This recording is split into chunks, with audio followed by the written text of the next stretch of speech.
इस वक्त हमारे साथ जुड़ रही हैं ग्लोबल टीचर प्राइज 2026 विजेता रूबल नागी जी, जिन्होंने रूबल नागी आर्ट फाउंडेशन के जरिए कई जगहों पर एजुकेशन और आर्ट का एक यूनिक कॉम्बिनेशन कर काम किया है। तकरीबन 800 इनके एजुकेशनल सेंटर्स हैं गरीब और गांव इलाकों में, जिन्होंने तकरीबन 50% drop out, school drop out जो है वो कम करने में मदद की है। रूबल जी, आपको बहुत बहुत धन्यवाद जो कार्य आपने उपलब्धि की है। लेकिन फिर भी आपसे जानना चाहेंगे कि 20 वर्षों से हम जानते हैं आपकी फाउंडेशन इस काम में जुड़ी हुई है, कैसे शुरुआत हुई, वो काम कैसे आगे बढ़ा है?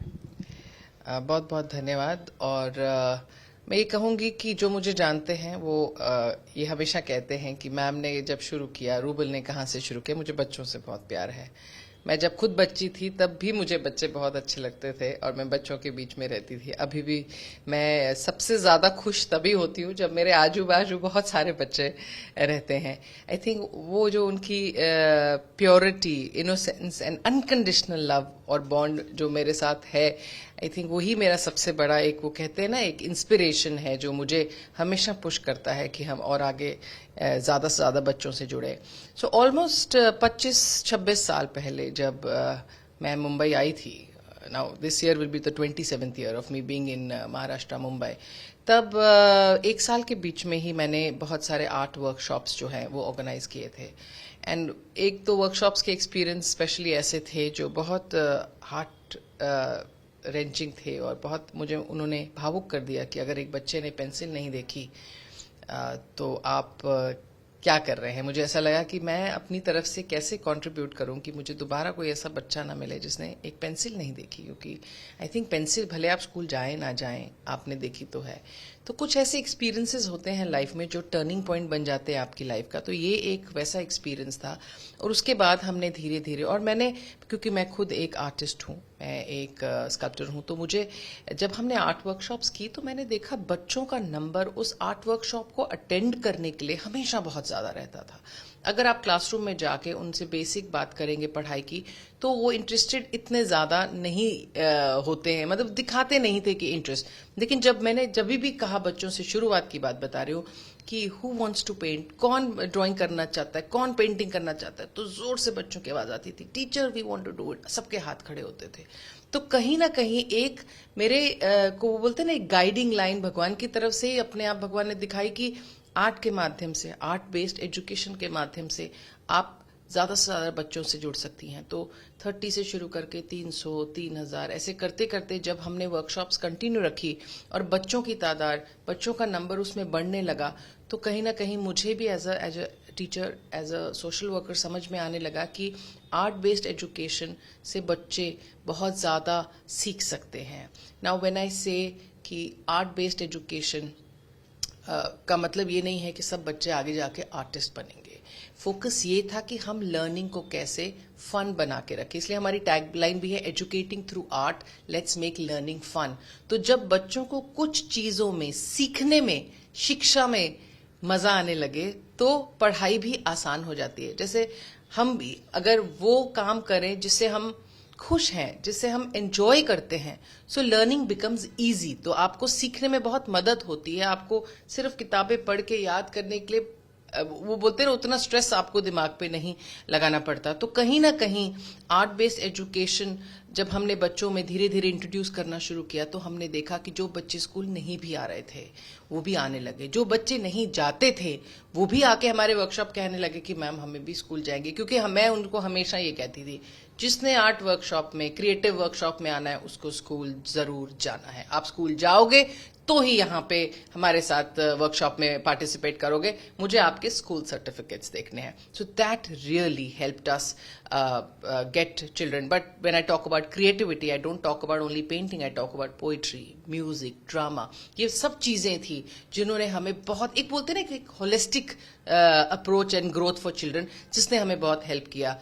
आप जानते हैं हमने बड़े बड़े म्यूरल्स स्लम्स में, विलेजेस में बनाए, और क्योंकि आप मुझे कह रहे हैं कि बच्चों को कैसे वापस स्कूल में लाया गया और बच्चे कैसे ड्रॉप आउट रेट कम हुआ, तो जब उन्होंने वो म्यूरल, जैसे मैं आपको बताऊं, मैंने जब पहला म्यूरल पेंट किया था मेरे पीछे कुछ 10-12-20 बच्चे भी नहीं थे। दूसरा किया तो थोड़े बढ़ गए, तीसरा किया तो 200 के ऊपर बच्चे पीछे खड़े थे। आउट ऑफ क्यूरियोसिटी की टीचर क्या बना रही है, अच्छा ये तो महात्मा गांधी का फोटो है, अच्छा ये वाले फ्रीडम फाइटर है, ओ ये तो सावित्री बाई फुले है।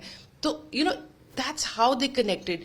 सो व्हेन वी टॉक अबाउट कि हमने आर्ट के माध्यम से बच्चों को कैसे एंगेज किया, हमने उनको एनवायरनमेंट के बारे में बताया, पानी क्यों बचाना चाहिए, उसके ड्राइंग्स के माध्यम से। तो हमारे जो वॉल म्यूरल्स थे वो एक लिविंग टेक्स्ट बुक्स के जैसे बन गए, तो उनको सीखने में आसानी हुई। जैसे जब मैं स्कूल में थी तो मैं पढ़ती थी तो मुझे समझ कम आता था, फिर मैं उसको 2-3 बार और पढ़ती थी, फिर मुझे समझ आता था। लेकिन जब मैं देखती थी, कोई विजुअल पिक्चर मेरे सामने आती थी या कोई ऐसा ड्राइंग मेरे सामने आती थी, तो वो इंस्टेंट मेरे दिमाग में रह जाती थी। हर बच्चा अलग है, हर बच्चे के सीखने की पावर अलग है।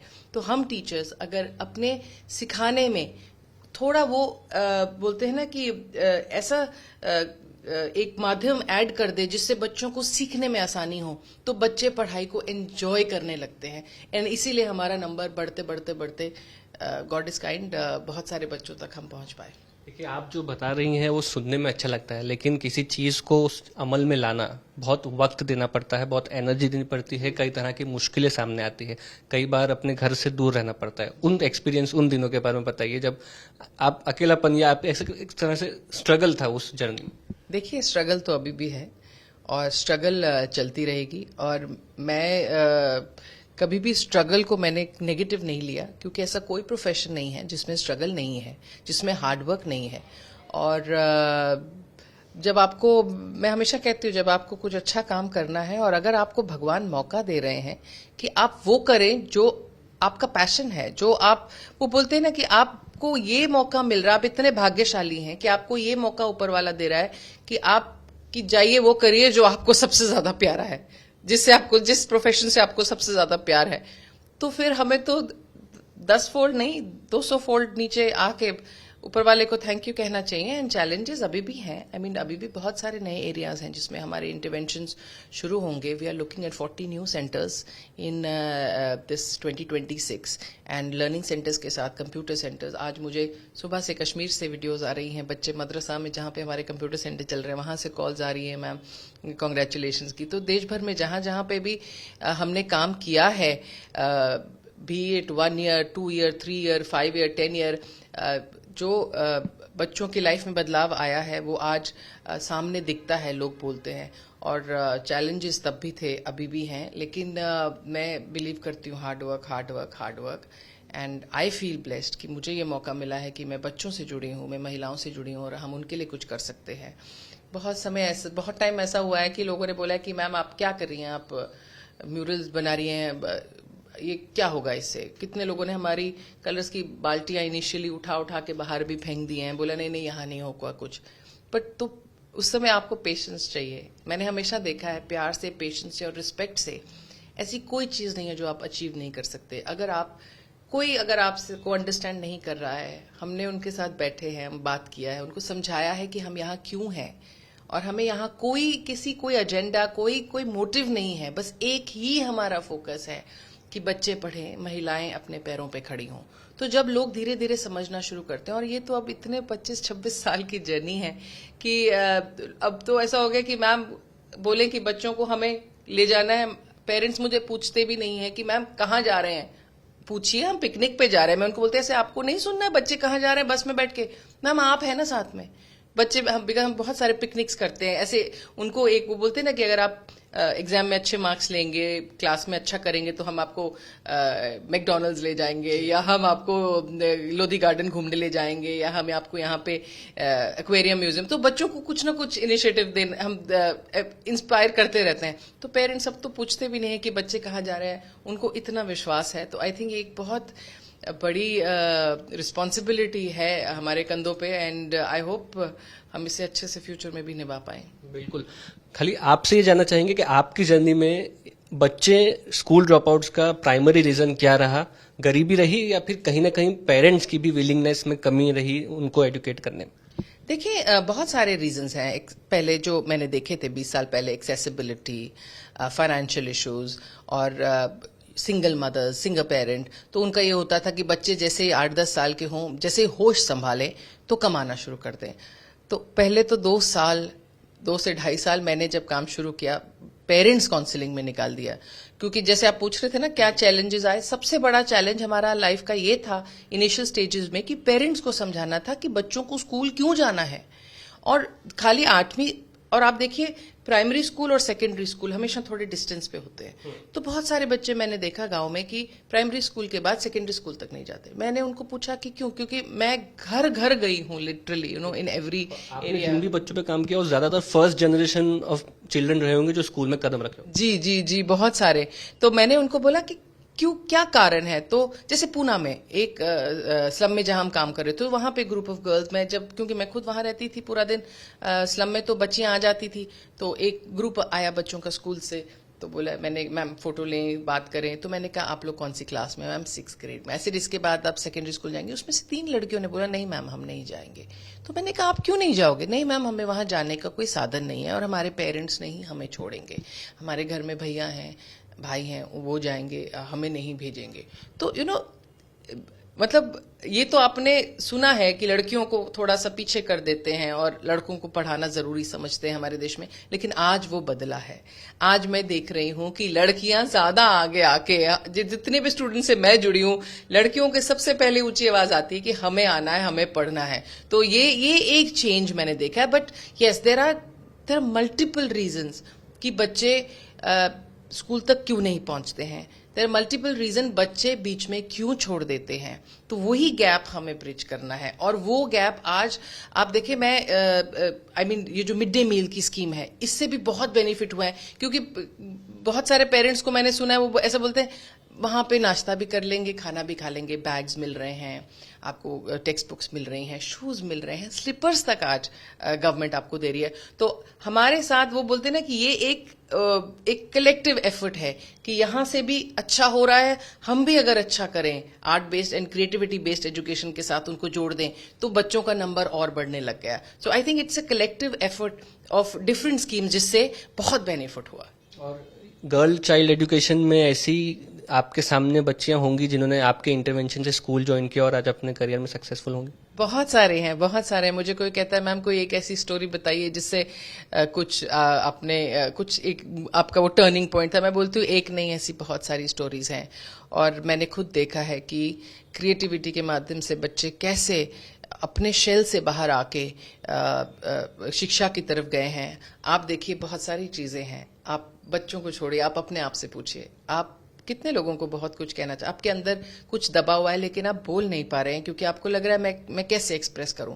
लेकिन एक पेपर और कलर्स लेके, भले आपको ड्राइंग करनी ना आती हो, अगर आप उस पर अच्छे से स्क्रिबल भी कर दें या कुछ भी बना देंगे ना, जो आपने फील किया है, आप देखेंगे आपको कितना हल्का लगेगा।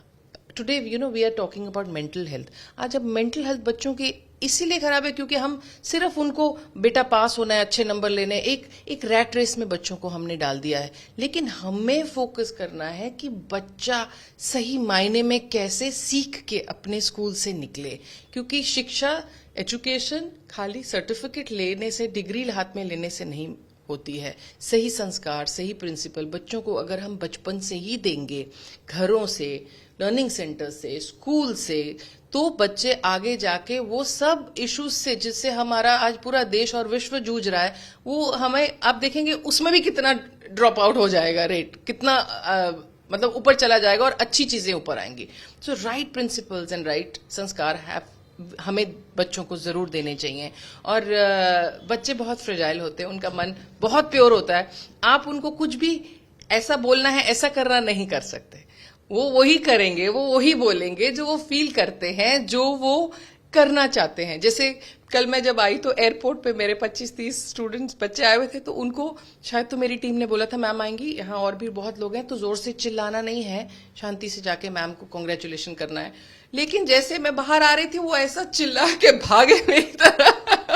तो मेरे हमारे जो एक टीम हेड है बोले मैम मैंने बोला था हंगामा नहीं करना। तो मैंने उनकी तरफ देखा, मैंने कहा आपको लग रहा था कि आप बोलोगे और बच्चे सुनेंगे, ये दिस इज देयर मोमेंट, ये उनका अवार्ड है, ये उनका प्राइज है। वो नहीं अगर इसको एक्सप्रेस करेंगे तो हम क्या एक्सप्रेस कर सकते हैं। So I think that is where you know the happiness and true joy मेरी लाइफ का जो है वो बच्चों से उनकी उनकी स्माइल से, उनकी खुशी से आता है। तो ये जो प्राइज, इसे नोबेल प्राइज भी टीचर्स का कह सकते हैं, आपको दुबई में वर्ल्ड गवर्नमेंट समिट में मिला, आप इंडिया को वहां पर रिप्रेजेंट कर रही थी, क्या अनुभव रहा? देखिए, जब 10 कंट्रीज के फ्लैग लगे हुए थे और सब टीचर्स के, एजुकेटर्स के नाम उसके अंडर थे, और जब मैंने पहली बार मतलब 3-4 दिन पहले अवार्ड के, जब हम वहाँ पे अलग अलग सेशंस के लिए थे, जब मैंने वो बैनर देखा, और मैं फौजी की बेटी हूँ तो मेरे लिए India patriotism and flag means a lot. हम बड़े हुए हैं उसी प्रिंसिपल से। तो मैंने जब देखा तो ऑनेस्टली उस समय मुझे ऐसा लगा कि मैंने ऊपर देखा, मैंने कहा भगवान मेरे देश की और लाज रख लेना। You know, it was like something, because they were all brilliant teachers, they were all there in top 10।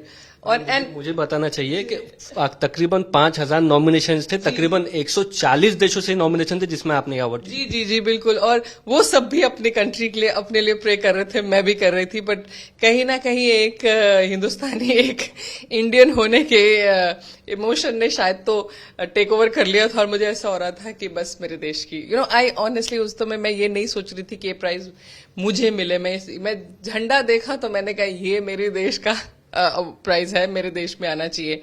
और it was overwhelming feeling. And जब नाम अनाउंस हुआ, और his highness Sheikh Hamdan and mister Sunny Varkey, GEMS education and Varkey foundation and global teacher prize, मैं उनका बहुत बहुत धन्यवाद करना चाहती हूँ, क्योंकि इतना अच्छा इनिशिएटिव है। And I must tell you, which I don't think many people no.